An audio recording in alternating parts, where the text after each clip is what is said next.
we have a very unique design on how our cradle straps work. There's a lot of cradle banjo straps out there. Our particular design is something that I came up with when we formed the company. I took a lot of different banjo straps and tested them and came up with this design myself. What it consists of is two sections. The first section is a 36-inch main body. The second section is this 48-inch tail section. This one's a little bit shorter because I've actually snipped off the end to my personal adjustment level.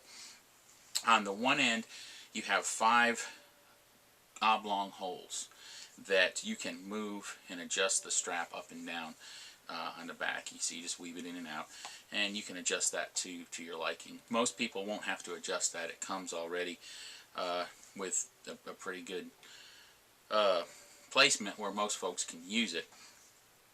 On the other end, we have a series of 11 1/4-inch holes that are spaced 2 inches apart. You'll see when we put the strap together why they have to be exactly 2 inches apart, because on the other end of the strap where it joins together, you'll notice there are 2 1/4-inch holes as well, also spaced 2 inches apart. To install one of our straps is extremely simple if you have a master tone style banjo. You have to have a banjo that has a single piece flange. If you're not familiar with what a single piece flange is, it's just, you can have a 2-piece flange also, but it has to be a master tone style banjo. You can't have a shoe and bracket design banjo.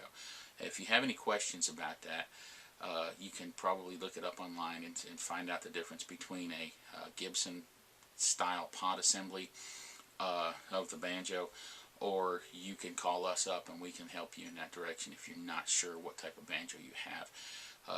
We do have online a video of how to install one of our straps on a banjo that is not of a master tone style banjo. In that case, you'll have to go with our non-cradle version, and that's on our website as well. You can check out that video. What it basically means is you have to have about a 3/4 inch depth area underneath what's called the tension hoop. That's the metal ring here that holds the white part, the head of your banjo, down. The flange is the round part around the bottom with the holes. So in between the metal ring here, the bottom of it, and the top of the flange, you have to have a 3/4 inch space, and that's because our strap here is 3/4 of an inch wide. And what we do with that, when you receive your strap, you're going to get a set of Chicago screws. And the Chicago screws, we're often asked what those are.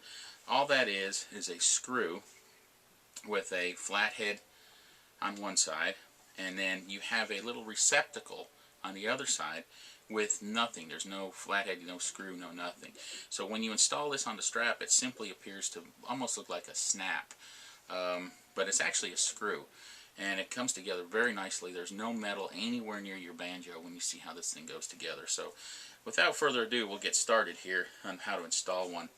The whole thing takes, I would say, probably less than 5 minutes, so we're just going to do the whole installation right here in front of you on the camera.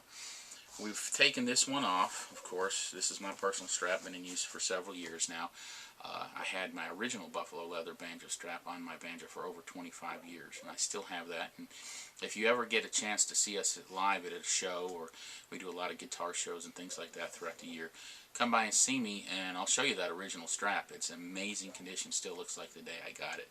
Anyhow, without further ado, you simply, when you get your strap, you're going to take the narrow end of the strap, and you're going to thread it underneath your tailpiece, but before your tailpiece. You don't want it going on the other side of your tailpiece. Tailpiece is the part that holds the strings on the back side, by the way. And you're going to thread that under there because you don't want it going over it, because you'll place tension on your strings and it can knock your banjo out of tune. So make sure and slide it under your tailpiece. You simply lift your banjo up on the side, and you roll it around here and slide it underneath every single hook of your banjo. At this point here,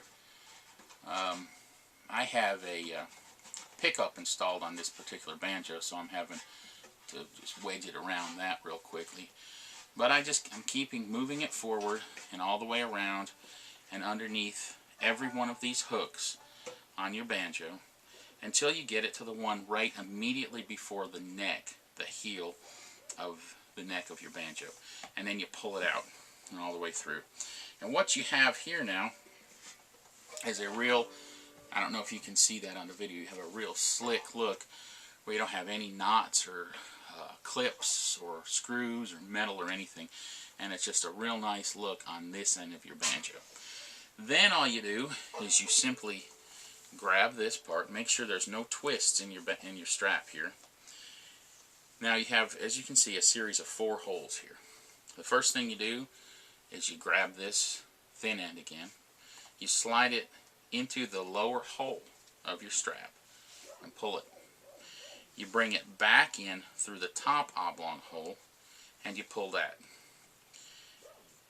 At this point, you put the strap over your shoulder and adjust it into which of these holes is comfortable for yourself. Now, when you get the strap where you want it, you simply take one of the female ends of the Chicago screw, you place it through the lower hole, you place it through the main body of the strap, you line it up with the back side of the strap here, and you get your regular screw. You start to thread it slightly, you grab your screwdriver, hold the other end with your index finger and between your thumb and index finger, you tighten the strap, and as you do this you feel it bite into the leather, and that's a good thing. You're going to repeat this process with the upper screw.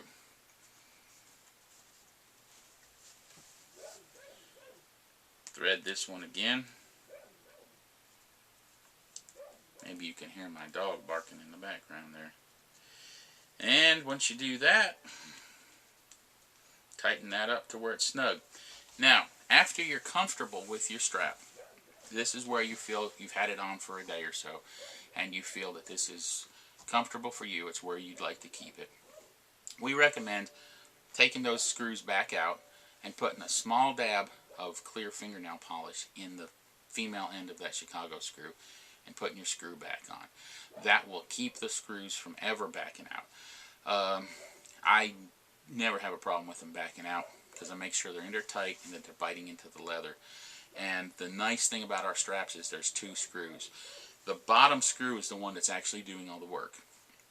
The top screw is there mainly and strictly for protection in case anything ever happened to the bottom screw or the top screw for that matter. You have a backup there. But as you can see, when you grab the banjo and you pick it up and you put it around your shoulder, I wear mine on one shoulder most of the time, you have got the ability here to move that around a bit, get it where it's comfortable, and you see the strap gets a really nice slick look to it. You have what appears to be 2 snaps.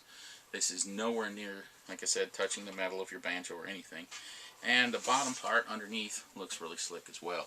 What you do when you put it in the case, you can simply take your strap, fold it up around the edge, and it slides right in the case, no problem. This is our 2-inch version. We also have a 3-inch version, which is the exact same thing, obviously, except a little bit taller. That as well will stick out just a hair above that, but our leather is so soft, it just folds right over, and you shut your case of your banjo, no problem. And that's all there is to installing a Lakota Leathers cradle banjo strap. Like I said, if you don't have a master tone style banjo with either a 1 or a 2-piece flange, if you have a what's called a shoe and bracket design banjo, check out our video on how to install a Lakota Leathers non-cradle strap on a good time or open back banjo, and that'll show you how to do it. So, and without further ado, we wish you all well, and make sure and check out our other videos, tell a little bit about our company. We've got videos on mandolin straps, guitar straps, resonator guitar straps, and of course our open back banjo, and then our About Us video as well. So if you have any questions or concerns, shoot us an email or drop us a line, give us a phone call, and we'll be happy to help you out. Happy picking!